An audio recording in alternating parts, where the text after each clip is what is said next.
I would put on my coat. It's a very big, heavy coat, made of very special material to help keep firefighters safe. And it snaps up like this.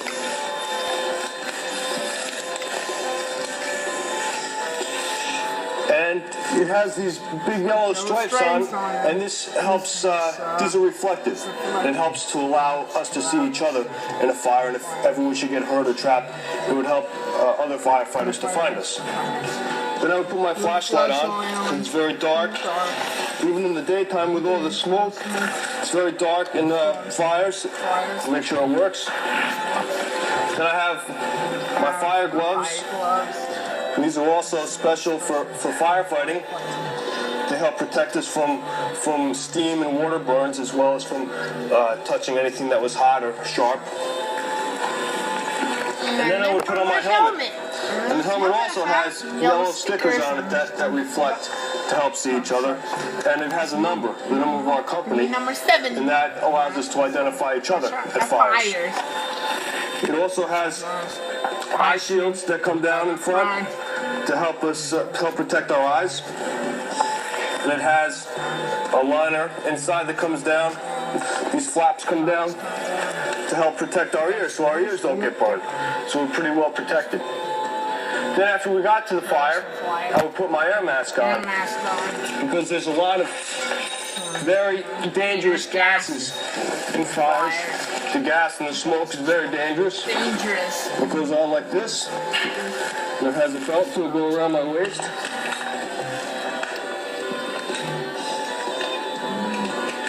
And this is very heavy to carry, but it's the only thing that helps us breathe in a fire. And when we got close to the fire, I would turn it on, and it's going to make a noise.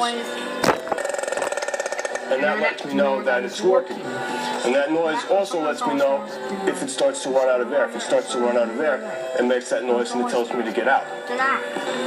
When we put it on, it has this net that goes over my head to help keep it in place. And I'd be kneeling down on the floor because it'd be very hot and it'd be cooler down here. And I would put it on. And then put my helmet back on. And that's what it would sound like inside a fire. I don't know if you can hear me now, but that's what it sounds like. And some people might think that's pretty scary, but that's what we have to do when we come into a fire. So if you ever hear or see anybody like that, don't be afraid of them. They're a firefighter. That's what they look like. Whoa, where did everything go? I can't see. These helmets are made for the firefighters, Tommy. Maybe when you get older, you'll decide to be one. When is everything happening? Are the trucks going out yet? Fire engines are always ready to go out, Billy, at a moment's notice. But there's still a lot more preparation involved. Every day, firefighters first have to make sure all their tools and equipment are inspected. Some of that equipment's kept on ladder trucks. Take a look. Hi, this part of the fire truck has a number of tools that saves a lot of lives.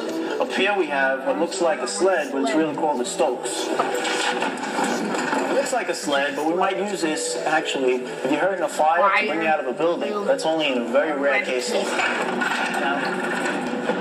Now in here, this is where we have a lot of other fun stuff. This is called the Jaws of Life. This is the generator. This is what we actually use to start up the Jaws of Life. Now this is a cutter, and as you'll see, this opens and closes, so we can cut open a car like it was a tin can. And this we use to spread open the car, also in order to get you out if you're in there, if you're in danger. Look, boys, the firefighters are checking their saws to make sure they're working properly. Sometimes at a fire, doors are locked, and the firefighters have to cut through hard metal to get inside.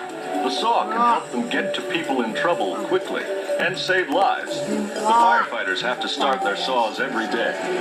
Now the firefighters are testing their ladders. See how quick they are? The ladder can help them climb up to a window to help someone. This portable ladder is called an extension ladder. Watch how the men run to set it up. The ladder is made of fire-resistant metal. It has a pulley that raises a second inside section. Once they lock that in place, presto, up they go. It takes very little space on the truck. But when it's extended, this tool becomes a long, sturdy ladder.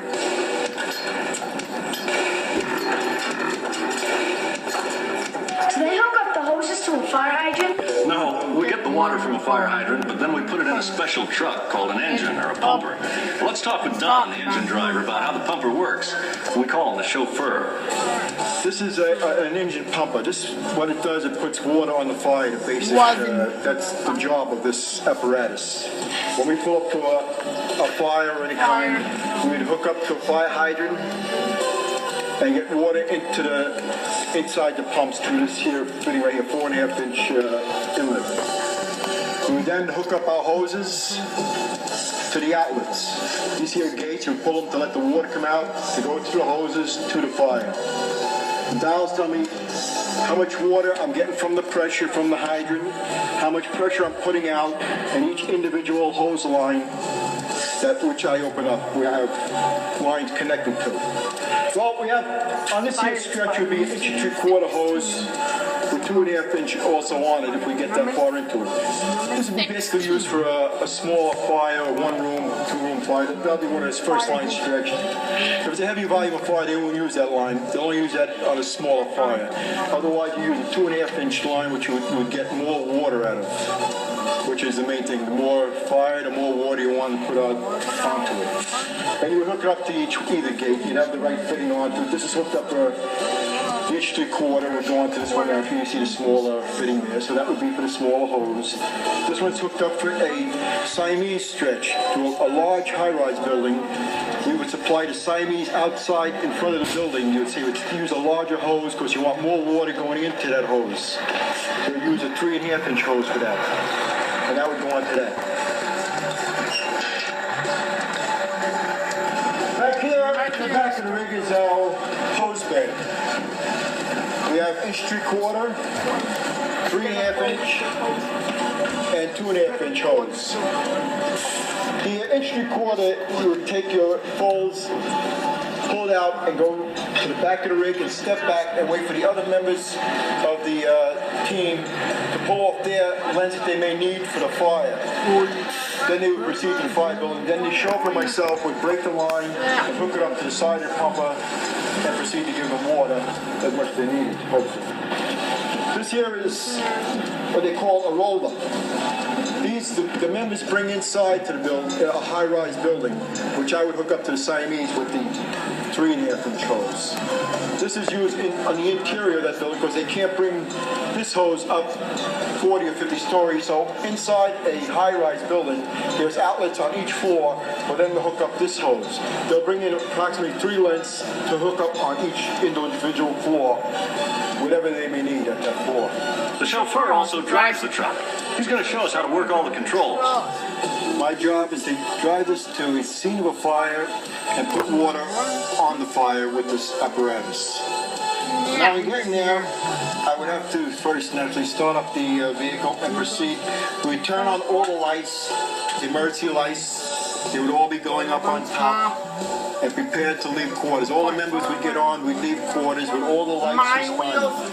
In here we also have a public address system so that people know that we're coming or to get out of the way. We have an air horn, which makes a lot of noise. You've probably heard in the streets when you've seen fire engines go by. We have sirens that make many different types of noises. We have many lights that will flash on and off, so we are very colorful to come in our block.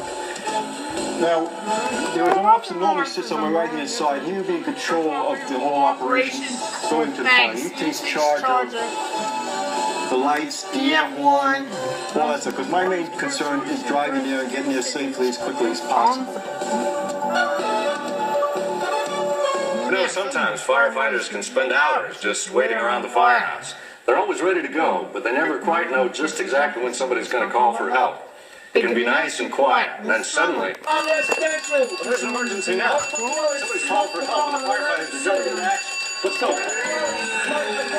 me see.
firefighters have to respond.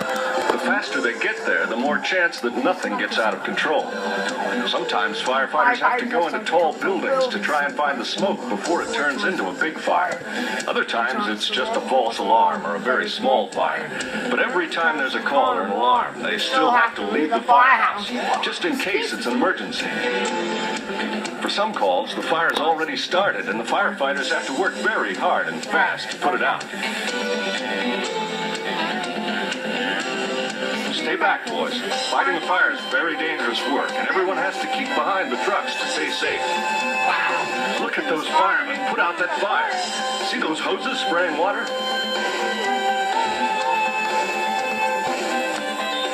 Guys, one of the most important pieces of firefighting equipment is a ladder truck. It has a bucket that can spray water directly into a fire. And it can help save people that might be trapped inside a house or a building. And each ladder truck has a supervisor who makes sure everyone does their job. Lieutenant Kozlowski's in charge of this truck today. I'm the officer on duty in the ladder company today, also known as the truck company. Most firehouses have two different kinds of apparatus. One of them is an engine. An engine is equipped with hoses, and it has its own pumps. The pumps pump the water to the hose, and the hose puts the fire out.